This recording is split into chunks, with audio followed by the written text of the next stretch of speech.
Jonah died. The atheists and the agnostics and the skeptics, as well as the pastors and just about everyone, likes to leave out that part.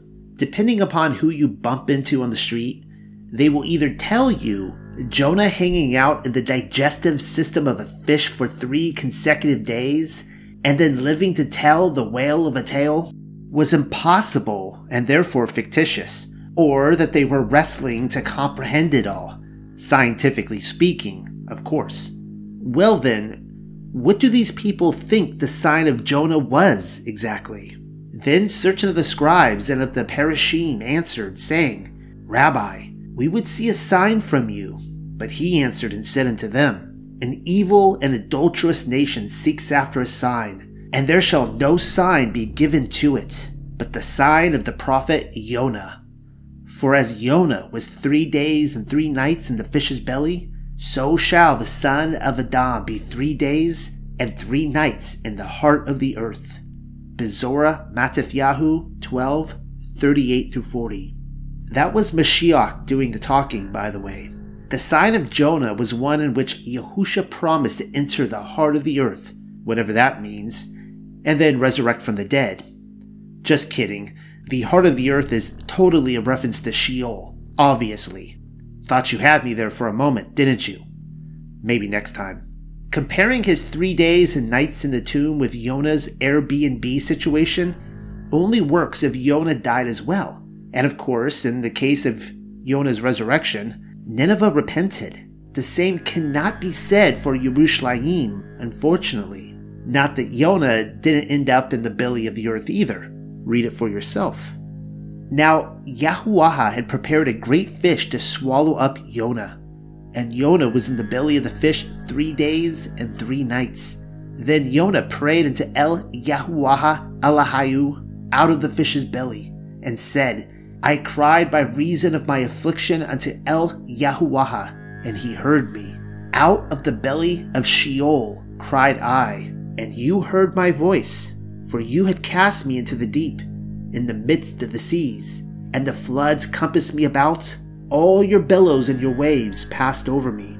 Then I said, I am cast out of your sight, yet I will look again towards your holy temple. The waters compassed me about, even to the soul. The depth closed me round about. The weeds were wrapped about my head. I went down to the bottoms of the mountains. The earth with her bars was about me forever. Yet have you brought up my life from corruption. O Yahuwah Alahai, when my soul fainted within me, I remembered Yahuwah, and my prayer came in unto you, into your holy temple. One hardly needs to read between the lines in Jonah's prayer to make the death and resurrection connection. He straight up says he cried out from the belly of Sheol rather than the belly of a fish. Last I heard, living people don't go to Sheol. What are Jonah's critics smoking? He then claims he was cast into the deep, which I take to be a reference to the abyss. He also claims the seaweed wrapped around him and that the waters compassed his very soul. A soul which was furthermore fainted, indicating his life had been taken. Jonah drowned. So then, at what point did the fish swallow Jonah? Chronologically speaking, it does say Yahuwah prepared a great fish, but then in his prayer, which recounts the events of his fading consciousness, the fish is never mentioned. Look, just because you've heard something stated 100,000 times from the loudspeakers, informing you of the supposed reality beyond the chain-link fence of the FEMA camp, doesn't make the voices right. If I'm reading this correctly, the fish only swallowed him after his death. After succumbing to the deep, he then finds himself among the roots of the mountains rather than the sea, which again is simply another way of describing Sheol. There's a point to all of this, you know. The great fish wasn't any ordinary fish swimming along the ocean floor. Blub, blub, blub. No, the great fish appears to be a literal embodiment of Sheol.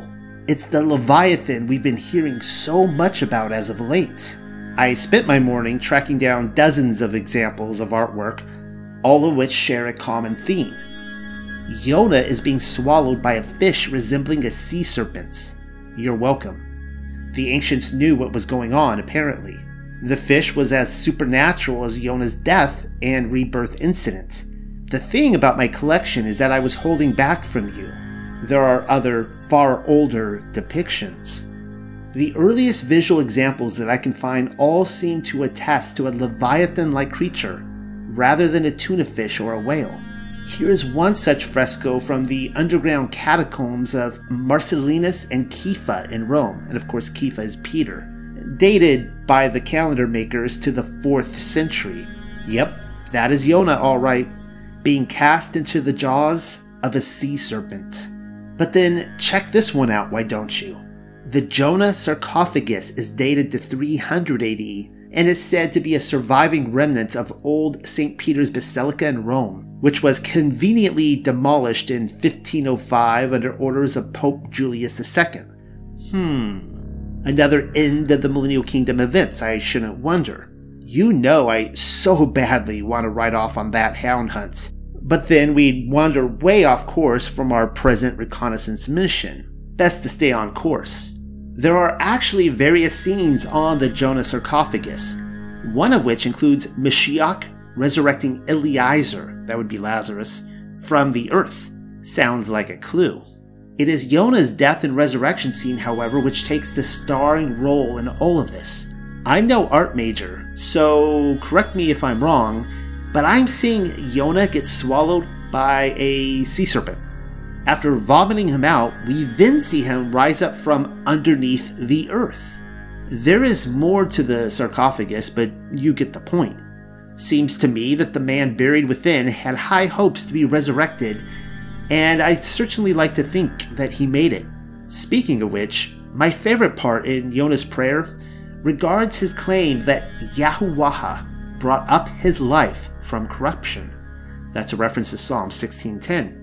For you will not leave my soul in Sheol, neither will you suffer your Holy One to see corruption. Psalm 16:10.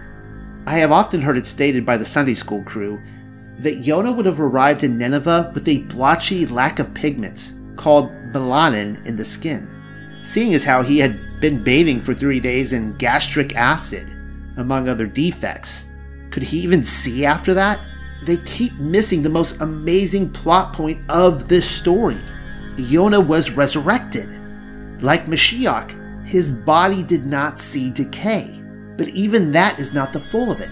The great fish, as I've already stated, was most likely Leviathan. And Leviathan derived from the abyss, making him a physical embodiment of Sheol.